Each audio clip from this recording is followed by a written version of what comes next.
గురుగారు ఆధ్యాత్మిక మార్గంలో లక్ష్మీదేవి కటాక్షం ఎలా పొందాలంటారు? ఆధ్యాత్మిక ద్వారా ధనాన్ని సంపాదించడం అనేది చాలా సులువైనటువంటి మార్గంగా చెప్పొచ్చు. ఎందుకు అని అనుకుంటే గనక మనకు సనాతన ధర్మంలో జ్యోతిష్యమునందు కూడా ఎన్నో మార్గాలను నిర్దేశించడం జరిగింది. అంటే ఒక వ్యక్తికి డబ్బు అనేటటువంటిది ఈ కలియుగంలో చాలా అవసరం. మనిషి కష్టపడుతున్నాడు అంటే ఉదయం లేచినప్పటి నుంచి రాత్రి పడుకునేంత వరకు కష్టపడుతున్నారంటే ఎందుకోసం కష్టపడుతున్నారు అంటే డబ్బు గురించి, ప్లస్ వాడి జీవితం లగ్జరీగా ఉండాలి అనేటటువంటి కోరిక గురించి, అలాగే వాడి జీవితంలో అన్నీ అనుభవించాలి, సుఖమైనటువంటి జీవితాన్ని అనుభవించాలి, లగ్జరీ జీవితాన్ని అనుభవించాలి, ఎవరి దగ్గర చేయి జాచకూడదు అని చెప్పేసి తమ జీవితాన్ని మలుచుకోవాలని చెప్పేసి చాలామంది కష్టపడతారు. దానికి ప్రధానంగా కావాల్సింది ఏంటంటే డబ్బు. మరి డబ్బు కావాలి అనుకున్నప్పుడు చాలామంది ఏమంటారు అని అంటే కనుక, గురువుగారు కష్టపడితేనే డబ్బు వస్తుంది, మీరు అన్నట్టుగా పూజలు చేస్తే డబ్బు వస్తుందా, యజ్ఞయాగాదులు చేస్తే డబ్బు వస్తుందా, ఇవన్నీ కూడా మీరు ఫేక్గా చెప్తున్నారని చెప్పి చాలామంది విమర్శించారు కూడా. వాళ్ళు అన్నటువంటి మాట వాస్తవం, కష్టపడితేనే డబ్బు వస్తుంది వాస్తవమే.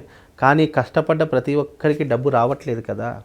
ఇప్పుడు కష్టము అన్నదానికి అర్థం ఏంటో తెలుసా? ఒక రిక్షా తొక్కుకునేటటువంటి వాడు కష్టపడుతున్నాడు, అతనికి డబ్బు రావట్లేదు. అలాగే ఒక రైతు కష్టపడుతున్నాడు, అయినా డబ్బు రావట్లేదు. అలాగే ఒక ఫుట్పాత్ మీద ఒక వ్యాపారి పొద్దున లేచి నుంచి రాత్రి వరకు కష్టపడుతున్నాడు, అతనికి డబ్బు రావట్లేదు. అంటే కష్టము అనేటువంటి ప్రతి ఒక్కరు పడతారు, కానీ దానికి వచ్చేటటువంటి ఫలితం సరిగ్గా రాకపోతే దాన్ని ఏమంటారు అంటే దురదృష్టము అని అంటాము. నీకు దురదృష్టం ఎప్పుడు వెంటాడుతూనే ఉంది, నేను కష్టపడ్డదానికి ప్రతిఫలం రాలేదు అన్నవా ఎవరైతే ఉన్నారో వాళ్ళందరికీ కూడా దైవిక మార్గంలో ఆ కష్టాలను, ఆ దారిద్ర్యాన్ని దూరం చేసుకునేటటువంటి మార్గాన్ని ఆ భగవంతుడు మనకు అందించాడు. దాన్నే అదృష్టము అని అంటాము.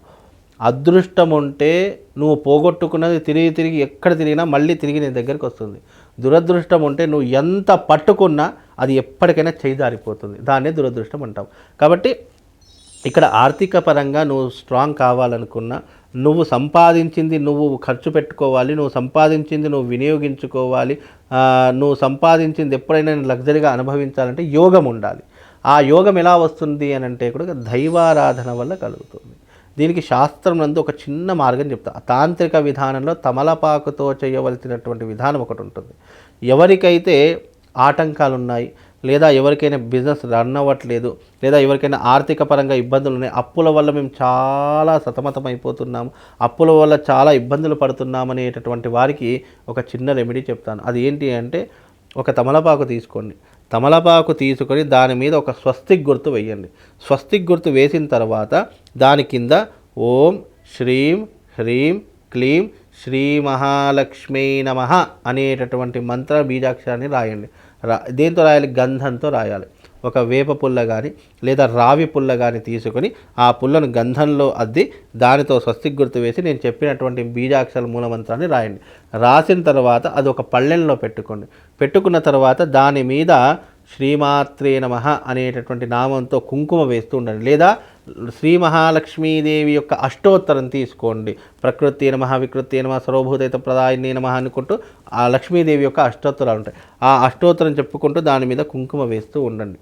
ఆ కుంకుమ ఏదైతే ఉంటుందో ఆ కుంకుమ ఎప్పుడైతే మనము ఆ అర్చన చేస్తామో అది శక్తివంతంగా మారి, అది కుంకుమ రోజు నుదుటికి ధరించుకోవడం వల్ల మనకు ఆకస్మిక ధనలాభము లేదా ధనాకర్షణ మనం పొందడము ఇలాంటివి జరుగుతూ ఉంటాయి. ఏంటంటే కుంకుమ వల్ల మనకు ధనాకర్షణ కలుగుతుందా అనే అనుమానం కూడా రావచ్చు చాలామందికి.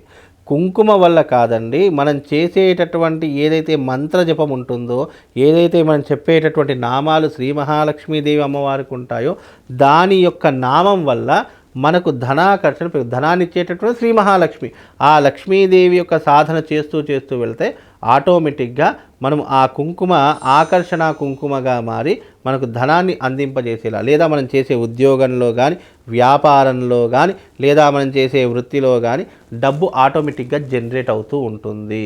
కాబట్టి నేను చెప్పినటువంటి ఈ పరిహారం చేస్తే మీరు అన్నట్టుగా లక్ష్మీ కటాక్షాన్ని పొందుతారు.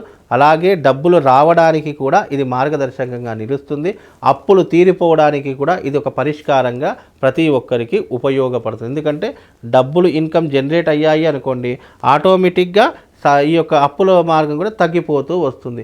ఇంకోటి ఏంటంటే ఈ యొక్క డబ్బులు వస్తున్నాయి కదా అని చెప్పి అప్పులు తీర్చుకోకుండా నువ్వు ఈ జల్సాలకు విహారయాత్రలకు దానికి దీనికి వాడుకుంటే ఈ అప్పులు అలాగే ఉంటాయి. నీకు అప్పులు తరిగిపోవడానికి ఈ ఉపాయం చెప్పాను. కనుక డబ్బు వచ్చినప్పుడు ఎవరైనా సరే అప్పులు తీర్చుకునే ప్రయత్నం చేసి మీ జీవితాన్ని హ్యాపీగా ఉంచుకోండి.